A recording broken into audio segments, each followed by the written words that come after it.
मेरा नाम अली है और मैं सूडान में रहता हूँ। मैं इस कहानी को बहुत समय से साझा करना चाहता था। मैं अपने भाई बहनों में बहन के बाद दूसरा सबसे बड़ा हूँ। मेरी बहन उस समय 18 साल की थी और मैं 17 साल का हूँ। ये कहानी तब की है जब मैं 11 साल का था। हम एक सामान्य परिवार थे। उस समय मेरी माँ गर्भवती थी। 9 महीनों के बाद मेरी माँ ने एक प्यारी सी बच्ची को जन्म दिया। मैं खुशी खुशी अस्पताल गया उसे देखने। वो बहुत प्यारी थी। दुर्भाग्य से मेरे पापा उसे सामने से नहीं देख पाए क्योंकि वो किसी और देश में काम कर रहे थे। मैंने उन्हें वीडियो कॉल किया। जैसे ही उन्होंने अपनी बेटी को देखा, उनकी आंखों से खुशी के आंसू निकल पड़े। जब मेरी माँ का इलाज पूरा हुआ और वो घर वापस आई तो सभी पड़ोसी उन्हें बधाई देने के लिए घर आए। मेरा मामा, माँ का भाई भी उस समय हमारे साथ ही रह रहा था। उसी दिन रात को जश्न के बीच एक बूढ़ी औरत आई और मेरी माँ को बधाई दी। माँ थोड़ी हैरान हुई लेकिन ज्यादा ध्यान नहीं दिया और शुक्रिया कह दिया। रात में सबने खाना खाया और लगभग 10 बजे सोने चले गए। रात के 3 बजे मेरी नींद अचानक खुल गई क्योंकि मुझे बाथरूम जाना था।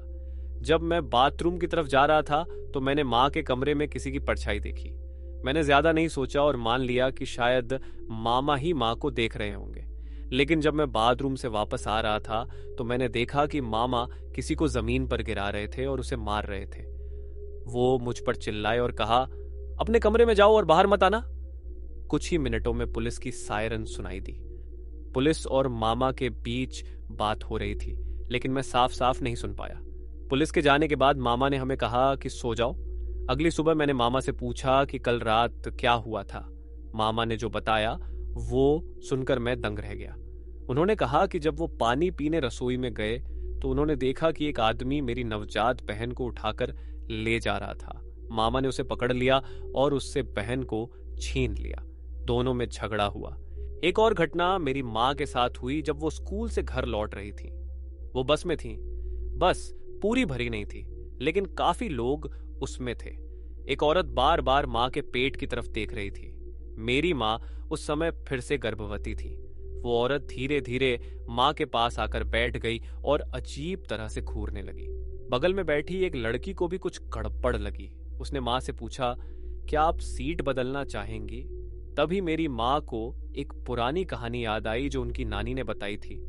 अगर किसी इंसान के ऊपर वाले होंठ में फिल्ट्रम ना हो, यानी वो बीच की लाइन जो नाक से होंठ तक जाती है, तो वह इंसान नहीं है।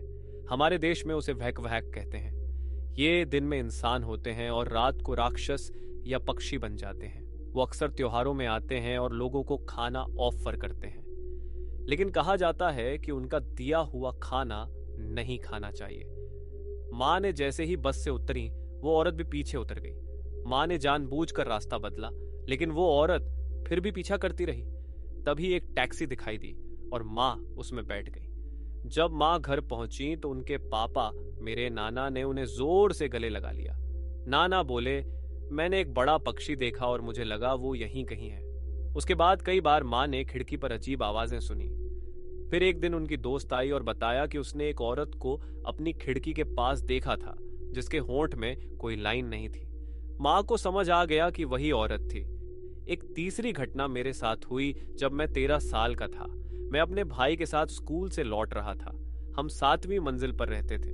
लिफ्ट खराब थी तो भाई ऊपर सीढ़ियों से चला गया।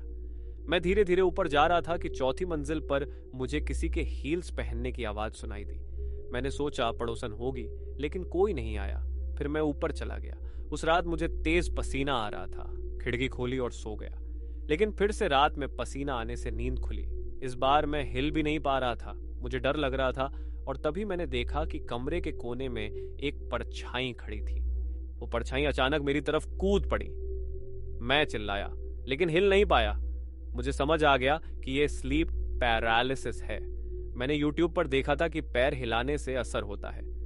मैंने कोशिश की और मैं हिल गया। मैं डर के मारे माँ के पास भाग गया और उन्हें सब बताया।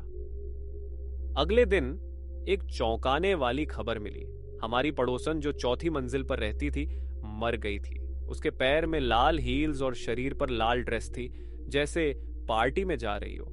उसका पालतू बिल्ली भी बाथरूम में मरी हुई मिली।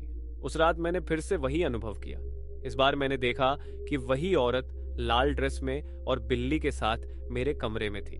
उसका चेहरा बहुत पीला था और बिल्ली खून से सनी हुई थी। मैंने आंखें बंद की और दुआ करने लगा। जब सुबह उठकर देखा तो कुछ नहीं था। मैंने किसी को नहीं बताया क्योंकि लगा कि मैं भ्रम में था, लेकिन मन में सवाल था, ये सब मेरे साथ ही क्यों हुआ। अब एक कहानी मेरे पापा की है जो उन्होंने मुझे बचपन में सुनाई थी। जब वो 16 साल के थे, वो इडाहो के एक खेत में काम करते थे। उनका काम था भागे हुए घोड़ों को पकड़कर लाना। वो हमेशा अपने घोड़े एंजल का इस्तेमाल करते थे जो बहुत मजेदार था, जैसे कोई कुत्ता हो खेलने वाला। जब भी घोड़े बहुत दूर भागते थे, पापा को एक पुराना टूटा फूटा घर दिखाई देता था। हर बार जब वो वहां से गुजरते थे तो उन्हें बहुत अजीब और डरावना एहसास होता था। एंजल भी डरने लगती थी। एक दिन पापा ने एक अनुभवी वर्कर से उस घर के बारे में पूछा। वो आदमी पहले हंस रहा था, लेकिन जब पापा ने पूछा वो डरावना घर क्या है, तो उसकी मुस्कान अजीब हो गई। फिर उसने बताया 1950 के आसपास एक आदमी फ्रेडरिक बील उस घर में अकेला रहता था। हर गर्मियों में वो शहर आता था, सामान खरीदता और फिर लौट जाता। लोग उसे पसंद करते थे, लेकिन एक साल वो नहीं आया। महीनों बीत गए तो पुलिस ने जाकर देखा, घर बंद था। बहुत सड़ांत आ रही थी। अंदर बील की लाश मिली। उसके सिर में गोली लगी थी और बंदूक हाथ में थी। उसकी जेब में एक पर्ची मिली। लिखा था, भगवान मदद करो, मेरी आंखें चली गई हैं। मतलब वह अंधा हो गया था और अकेले जी नहीं पा रहा था, तो उसने खुद को मार डाला।